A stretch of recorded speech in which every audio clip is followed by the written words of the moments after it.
Hi, and welcome to this live reading from Faithful in Love by Cecily K. Wolfe, and this is presented by Itsy Bitsy Book Bits. Prologue, Newport, Rhode Island, December 1906. Oh, I'm sorry. What looked like a pile of rags just outside the door moved, and Faith Davenport found herself staring into the pale gray eyes of a boy around her age, wrapped in a ragged wool coat that had seen better days. The boy shook his head, and when Faith looked closer, she saw that his dirty face wore the tracks of dried tears. Many people found their way to First Steps, her parents' shelter for those in need, but it wasn't often that children appeared unattended. Faith was about to ask the boy where his parents were when he spoke up, as if he expected the question. My father's ill, and I need something for him to eat. I heard about this place and was hoping I could get a bit of bread to take back to him. Faith pushed her back against the open door and opened her hand to gesture inside, hoping she appeared as welcoming as her Aunt Catherine did when she greeted visitors to First Steps. Please come in and warm up. I'll find someone to help. The boy interrupted her, shaking his head firmly as he frowned. No, miss. I mean, no thank you. If I could just get that bread, I need to get back to my father. Everyone who came to the shelter for help needed to talk to one of the adults, whether it was Faith's Aunt Catherine or Aunt Sarah, Faith's parents, or one of the volunteers. Faith's mother was attending to a young mother who was having difficulty with her baby, as the baby's father spoke with Faith's own father, and as she glanced around the hallway inside the building, she didn't see anyone else who could advise her. She had opened the door to check on an unexpected delivery from a boy who worked for her Uncle Sam, but he had yet to appear. This boy, though, was shivering in front of her, and she wished he would just come in and sit, both to warm up and to speak with an adult. At 12, she knew plenty of how the shelter ran its business, but she also knew that she didn't have the authority to make decisions. She bit her lower lip, a habit her grandmother Davenport often chastised her about, and stood up a little straighter. Wait here. There were loaves of fresh bread waiting to be taken to a variety of homes as well as the hospital, and when the cook returned to her post, where was she? Faith wondered. She would be understanding if Faith told her about the boy and his sick father. After all, her parents had brought her up to look out for the needs of others, and if this wasn't a time for her to do just that, she wasn't sure when it would be. She opened a drawer where a stack of clean folded napkins rested, and pulled one out, flapping it out to release it from its ironed creases. The loaf of bread at the end of the row on the counter was larger than the others, and Faith thought it was perfect, enough for the boy as well as his father. Why didn't the boy ask for any for himself? After wrapping the bread carefully in the faded blue napkin, she carried the small package back to the door, grimacing when she noticed that she had left it wide open so the frigid air gathered in the small space inside the building. She hardly felt the cold as she stepped outside, where the boy stood with his head down and his hands in his pockets. He wore a plaid cap that was too big for his head, and she wondered if it was his father's. It certainly wasn't warm enough for that sort of weather. Here, I hope this helps him feel better, she offered, holding the warm bundle out to him. When he raised his gaze to hers, she was surprised at the rise of tears behind her own. Blinking quickly to keep them from falling, she tried to smile, but his expression was so tired and sad, as if he carried the weight of the world on his thin shoulders, that she couldn't bring herself to do it. He nodded and turned away, but Faith reached out without thinking about what she was doing. Grasping his arm, she took a step closer to him as he glanced back at her, those gray eyes of his wide and fearful. I'm sorry. I don't mean to frighten you. I just wanted to know your name. His lips twitched downwards at the edges, and he whispered just loud enough for her to hear the word before he raced off, slipping a little on the frozen ground. Thomas. For the rest of the day, Faith wondered if Thomas would return, and if he might be convinced to allow Dr. Colt or his partner Dr. Benton to visit their home to check on his father. The adults at the shelter appeared one after another, and as soon as she knew they would, and First Steps became lively as the dinner hour grew near. Visitors came by for a free meal if that was all they needed, and at this time of year there were plenty who were hungry, even if they had a home and work. But Faith wondered why the building had felt so empty when she searched for someone to help Thomas, and when she told the cook that she had given a loaf of bread to a boy earlier. The cook had only nodded, smiling her approval as she mixed cookie dough. While she used a variety of cookie cutters to make cute shapes in the sugar cookies for the children at the shelter, as well as the adults who had a sweet tooth, Faith found her mind drifting off, thinking about the boy and his sad gray eyes. Please, God, look out for Thomas and his father. If there's something more I can do to help them, please show me what it is. Her silent prayers continued until her parents interrupted her thoughts, surprising her with a reminder that it was time for the three of them to go home. "You've been such a big help, and I'm sure the day has passed quickly for you." Her mother was a short woman with a deceptively delicate appearance, for when she felt strongly about something she took a stand, and no one, no matter their size, could sway her. She doted on Faith and her little brother Johnny, who couldn't keep still long enough to be anything but trouble at first steps. Her mother's claim was correct, although Faith couldn't be sure what she did exactly after meeting Thomas.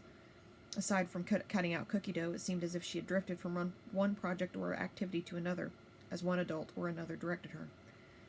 But the boy was in her thoughts and prayers, and she wondered why she didn't speak up to tell her parents about him. He felt like a secret, something special between herself and God, and it occurred to her that maybe that was why she was the only one who was available to help him that day. She smiled during the carriage ride home as her father fussed over her and her mother, tucking a heavy wool blanket around them to keep them warm, at the very idea that she might be important to someone outside her family, someone who needed her. Christmas was in a few days, and she wondered if she might be able to find a coat that would fit Thomas in the mass of donations at the shelter, resolving to look around for one the next day. "I think we'll stay home until the day after Christmas, seeing as we have company, and we have several volunteers who can look after first steps." Her father suddenly spoke up as they pulled up to the home they shared with her father's parents, a sort of castle on the cliff walk that her grandmother practically designed herself decades ago. His words made something in her chest flutter, and she shook her head. "But—" She waited on the seat, still tucked under the blanket, as her father helped her mother from the carriage, and wondered if either of her parents had heard her protest. When her father reached back inside and offered her his hand, she leaned forward, a loose lock of her sandy blonde hair falling into her eyes. "What is it?" Instead of taking her hand, her father touched her cheek gently, and the warmth of his hand on her skin made her realize she had been holding her breath. "Faith?" Her mother's own fair hair trailed behind her as she peeked around her father, and the both of them wearing the same concerned frown, their foreheads creased identically. Faith couldn't help laughing a little at how much they were alike when they seemed so different to people who didn't know them. I'm sorry, I'm just tired." She rested her hand in her father's, allowing him to assist her as she stepped down from the carriage. An icy blast of air whirled around her, stinging her cheeks and eyes. Were Thomas and his father cold? Did they have a warm place to stay and blankets for the night? "What if there's an emergency and someone needs help at First Steps? Shouldn't we be there even if it's Christmas?" Her mother wrapped an arm around her shoulders, pulling her close, and Faith closed her eyes as she basked in the comfort of her mother's love and warmth. "You're very kind to think of others right now, especially with this weather, but we have plenty of volunteers and employees to assist, so you can enjoy spending time with Johnny and your cousins for a few days." Faith had a difficult time enjoying any time with her younger brother, who simply ran around getting into whatever appealed to him at the time. He roller skated in the basement, which made an awful racket on the stone floors, and slid down the banister on the staircase, more often than not landing in a heap and in tears on the hardwood floor. Her cousin Ruby, who was the same age as Johnny and a year younger than Faith, wasn't much better. Johnny would steal ribbons from her hair, and she would chase him, screaming in pretend outrage as she laughed, using his actions as an excuse to run around herself. Evie, Ruby's little sister, was yet another year younger than Faith, and she was always too busy reading to pay any attention to Faith, Johnny, or Ruby. Over the next couple of days, Faith busied herself in preparations for the holiday, helping Rachel, the Davenport family cook, in the kitchen with cookies and cakes, and agreeing with everything her grandmother did, mainly because no one else did, and Faith wanted to please her. "You're a good girl, Faith. When I was your age, I could not have imagined that I'd be a grandmother now, with the most precious girl here at my side." Every hour she was awake, though, Faith thought of Thomas and kept him in her prayers, an ongoing conversation with God in which she thanked him for his blessings and asked for his help. Please keep Thomas and his father healthy and safe. On Christmas Day, no one paid much attention when the telephone rang. Ruby and Johnny were racing up and down the stairs as Faith's Aunt Catherine unsuccessfully attempted to get Ruby to sit on the sofa with Evie, who, as usual, had her head in a book, the tiny red gold bun at the nape of her thin neck, motionless as her eyes scanned the pages. Their Aunt Sarah, as always, was attentive to each of them in turn, asking what they had been studying with their tutors and what exciting things had happened in their lives, as if she hadn't seen Faith at the shelter recently. She and Uncle Sam lived farther north inland, not far from First Steps, and as Faith had grown older, she started to notice that while her aunt and uncle were very close and loving with each other, they seemed a little sad.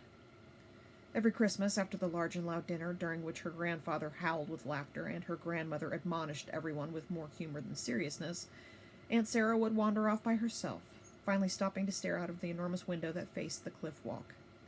Uncle Sam would leave her alone for a short time, then join her, standing behind her with his arms holding her close. This year, Faith watched this ritual unfold, and it occurred to her that while they both seemed to adore their nieces and nephew, they had no children of their own. She wasn't sure why she noticed it now, when she had been aware of the fact for years now, but perhaps it was the way Aunt Sarah smiled sadly, as if she was incredibly tired, as she looked at each of the children in turn before walking away. "Mama," she whispered in her mother's ear after making her way back into the busy great room, where an enormous Christmas tree filled her sight, along with unwrapped gift boxes and colorful ribbons strewn across the floor. Her brother was slumped against their father on one of the sofas, his eyes drooping as he struggled to stay awake, and their father's hand stroked Johnny's damp forehead affectionately. Her mother and father had their hands clasped together as they sat side by side, and they looked at each other as if they were communicating silently between just the two of them, at least until Faith spoke quietly. "Yes?" Her mother's voice was gentle, soft enough not to wake her brother, but clear and interested as she turned her focus to her daughter. Faith sat on the arm of the sofa, looking over at her grandmother quickly first. If the matriarch of the family saw her commit this grave error, she would never hear the end of it. "Why is Aunt Sarah so sad?" Her mother reached out and took Faith's hand, blinking quickly as if she had something in her eyes. "Her brother and sister have children of their own, and she loves all of you very much, and so does your Uncle Sam. But they would like a son or daughter as well, and so far that hasn't been in God's plan for them." Faith bit her lip as she pondered this information. The God she knew, the one she prayed to and thanked every day, was good, and she had grown up watching that goodness fill her own life as well as her family's. It didn't make sense that God would play a part of something that made someone wonderful like Aunt Sarah sad. "What is it, Faith?" She was too big to sit in her mother's lap, but when her mother tugged her close, she slid down and found herself there, worried that she was much too heavy. Soon she would be as tall as her mother, and as her grandmother often insisted she wasn't a little girl anymore. "Are you worried about them?" Faith sighed and leaned into her mother, allowing herself to be wrapped in her familiar loving embrace. "Just pray for them, sweetheart, as we all do." When Aunt Sarah and Uncle Sam returned to the room, Sarah was sniffling just enough for Faith to notice, and she sent up a silent prayer, asking God to comfort her aunt, and if he could, send her a child for Christmas. She must have nodded off, because not long after her prayer concluded, she heard voices around her, louder than expected for the quiet holiday evening. When she lifted her head, she found her mother frowning up at her father, who was staring down at Faith with wide eyes, his head tilted to the side. "What's wrong?" When she stood up, stumbling a little, as she tried not to step on her mother's small feet, she squeezed her eyes shut and reopened them, her vision a little blurry from her nap. "I've just had a telephone call from First Steps. They've had a sad afternoon with a boy who came in asking for a doctor for his sick father." Faith stood up straight, certain that this boy was Thomas. He had to be. "Do you know this boy, Faith? He asked for you when he came, and now that his father is in God's hands, he won't speak to anyone." Oh no, his father, and he hadn't mentioned a mother. Was Thomas now alone in the world? "Please, can we go and see him?" It was a bitterly cold day, and no one wanted to be outside if they could help it. But Thomas had come out to ask for help for his dying father, and now he knew no one but her. "There is a bed for him at the First Steps, and I've made sure he will be safe and comfortable there for tonight. Perhaps tomorrow." Faith's heart seemed to leap in her chest. Would a day make a difference to Thomas? Maybe her father didn't think so, but she knew it would. How long could she be alone without her parents before her own heart would break?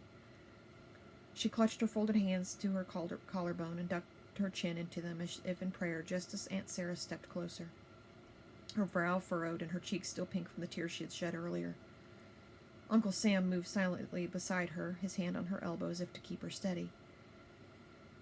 "Is something wrong?"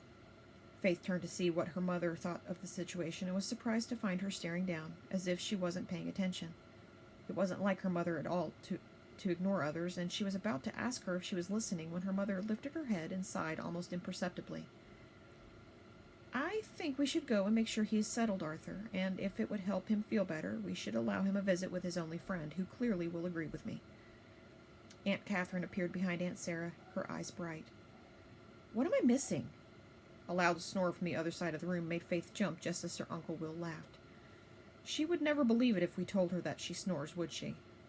Her grandmother snored more loudly than her grandfather did, and as they both napped in chairs separated by a small table only large enough to hold the colorful Tiffany lamp that rested on it, she broke the moment of silence between them all as Faith waited for the adults to explain the situation.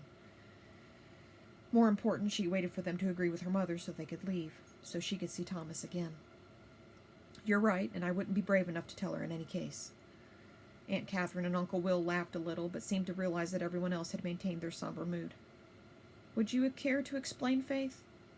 Her father nodded to her as he looked at her aunts and uncles, so she lifted her chin and pressed her arms down as if she was reciting something for her tutor. There is a boy at the shelter who came a few days ago. He returned today, and his father... She frowned, finding the next words difficult, as if she had known the man herself. His father has died, and he's going to stay at First Steps, but I was the only person he talked to the first time he came, so he mentioned me, and I want to go see him, so please... Faith, her mother rested her hand over Faith's tightly clasped one standing up beside her. There's no need to beg. I think we can agree this is a special circumstance, and if it offers the boy comfort to see you, we will go. It is a shame for him to be so young and, as you believe, with no family left in the world. Her mother turned her gaze to Aunt Sarah as she spoke, the words becoming, it seemed, more for her than anyone else, and Faith wasn't sure why. It didn't matter, though, because if her mother wanted to take Faith's first steps, her father would certainly agree. Aunt Sarah's expression went blank for a moment, and Faith watched her slowly turn towards Uncle Sam. They stared at each other as Uncle Will and Aunt Catherine spoke animatedly together, and Faith couldn't imagine how her brother and cousins could sleep through the growing commotion. I'm sure he'll sleep like a perfect angel, Aunt Catherine assured her father, who raised one eyebrow at the idea of Johnny as an angel. She and Uncle Will were staying here with their other children and Faith's grandparents, but Aunt Catherine hugged Aunt Sarah for a long while before they broke apart, and Aunt Sarah walked out the front door, her head down as she took Uncle Sam's hand in her own. Faith kept quiet as Aunt Sarah and Uncle Sam followed her parents outside after gathering their coats, and her mother bundled her into hers as she fell into a sort of daze. The carriage ride was uncomfortably silent, and Faith swallowed against her growing concern that something was terribly wrong. When her fingers twisted in the heavy wool blanket that covered her mother's lap as well as her own, her mother rested her hand over them, calming her with a simple gesture. Aunt Sarah stared out at the sunset, the streaky orange sky hinting at a warmth that the surrounding air did not carry, and Uncle Sam watched Uncle Sarah, his arm around her shoulders as if she might fall away from him if he didn't hold on to her. Faith wasn't sure what was happening or why either of them wanted to come. Both of them helped at the shelter all the time, even as they had a business of their own to manage. Like Aunt Catherine and Uncle Will, they had met at First Steps, but Faith didn't know much about the situations that brought them together. But Thomas was foremost in her thoughts now, and if Aunt Sarah and Uncle Sam were willing to come and help in whatever way they could, she was grateful. Maybe Thomas would feel better about his loss when he saw how many people cared about him. The outside of First Steps was quiet, which rarely happened during the day when Faith was there. She had never been at the shelter in the evening and wondered if it was always so silent. Come now, let's get you into a hot bath and a change of clothes. You must be hungry, too. Faith recognized the voice of a young woman, Nancy, who had just started volunteering at the shelter, but had an emotional connection to others there, as she had been a resident with her own family when she was a child. Her tone was authoritative, but empathetic, as if she was practicing to be a mother herself one day. But Thomas's face was turned away from Nancy as if he had no interest in what she offered. But the way he twisted a worn gray cap in his hands told Faith all she needed to know about how he was handling the loss of his father, of his home, of his life as he knew it. She tried not to run to him, knowing that it wasn't ladylike to do so, but her feet seemed to move of their own accord, and the tiny heels of her boots clapped along the wooden floor as she cleared the distance between them. If anyone made a move to stop her, she didn't notice. I'm sorry it took so long to get here, she offered, nodding to Nancy, who shrugged and backed away to allow Faith to get even closer to Thomas. He sat at the end of a row of chairs close to where her parents maintained a desk with all of their paperwork that had to do with the shelter, and she sat down carefully beside him in case he was no less inclined to speak with her than he was Nancy. To her surprise, he immediately turned his tear-streaked face, which had a smudge of dirt along one cheekbone, to hers, and she watched his lower lip tremble just enough for him to notice before he sat up and lifted his chin. I wouldn't have told her that I knew you if I thought she would ask you to come. It's cold for a girl to be out, and on Christmas too, miss. He was trying so hard not to cry, and Faith didn't want to say anything to push him over that line. Instead, she smiled a little, surprising herself as tears rushed behind her eyes. Please call me Faith, and I'm not sorry at all that you told Nancy about me. I mean that we had met before. She wanted to reach out and touch his hand, but both of them were tightly wound in his cap. It was a different one than he had been wearing the other day, and it occurred to her that it might be his father's. The idea made her swallow against the tears that wouldn't go away on their own. "Hello, I'm Arthur, Faith's father, and this is her mother, Josie." Faith looked up quickly to find her father standing in front of Thomas, introducing himself by his Christian name as if Thomas was a man grown like himself. Aunt Sarah and Uncle Sam were hovering to the side silently, and Faith still wasn't sure why they had come at all. Thomas began to stand, but Faith's father shook his head. "Please sit and rest. I understand you've been through some difficulties, and we'd like to help. You can stay here as long as you need to, so don't worry about a thing right now." Her father reached out and laid a hand over Thomas's entwined ones, and Thomas stared down at it, blinking as her mother spoke. "And what is your name, young man?" "Thomas, ma'am. Thomas Ryan." Someone gasped, but Faith couldn't take her eyes off her mother's face. Her mother's eyes closed, and she bowed her head, her lips moving silently for the briefest moment. When she lifted her gaze again, she wore the serene smile Faith was used to seeing, but something was happening that Faith didn't understand, and she frowned as she glanced behind her. Uncle Sam was holding Aunt Sarah in his arms, and when Faith's mother stood up, her smile was gone, replaced by a wide-eyed look as she turned towards the two of them. "Have I done something wrong, miss?"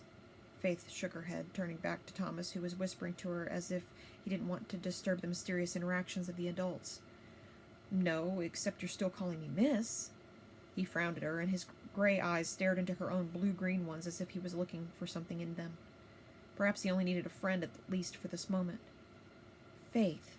She smiled at his serious tone, at how grown-up he sounded when he was probably around her own age. Before she could ask him how old he was, though, a rustle of skirts interrupted her thoughts, and Aunt Sarah bent down with a tentative smile, looking very young herself, as if she seemed to struggle to find the words she wanted to say.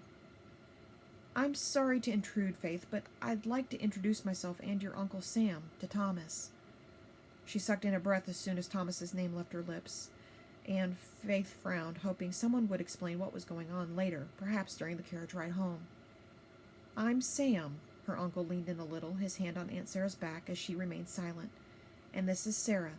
Faith is our niece." Thomas stood suddenly, and Aunt Sarah and Uncle Sam stepped back a little to give him room. "Everyone wants to help, which is very kind of you, but my father and I were on our own for a very long time, and I'm sure I can make my way." Aunt Sarah touched his arm, and his voice, so firm and sure, trailed off. "Please, we'd like to have you stay with us. We have no children of our own and have plenty of room." Faith's heartbeat fluttered, and she was ready to say something to encourage Thomas, but she saw her mother's face behind her Aunt Sarah, and something about her expression warned her to hold back. "If you would prefer to return here or live elsewhere, we wouldn't try to force you to stay. But please, we'd like you to give us a chance." Uncle Sam turned away, but not before Faith saw a single tear fall down his cheek as Aunt Sarah clutched at his coat sleeve. Thomas frowned again, and Faith wondered if he was as confused as she was. But if he lived with Aunt Sarah and Uncle Sam, they would be cousins. It wasn't as if she didn't already have two cousins, but Ruby and Evie were so different from her, and she didn't see them all that often because their family traveled regularly, and they lived in Manhattan more often than in Newport. Uncle Sam and Aunt Sarah lived near the shelter, so she and Thomas could spend time together and become friends. As if he felt her smiling eyes on him, Thomas looked to her, and his confusion seemed to dissipate as he kept his gaze on hers. "Yes, please, I think I would like that." His words might have been meant for Aunt Sarah and Uncle Sam, but he watched Faith as he spoke them, and as Faith offered a silent prayer of thanks, somewhere in her heart she knew that he would become the best friend she could ever hope for.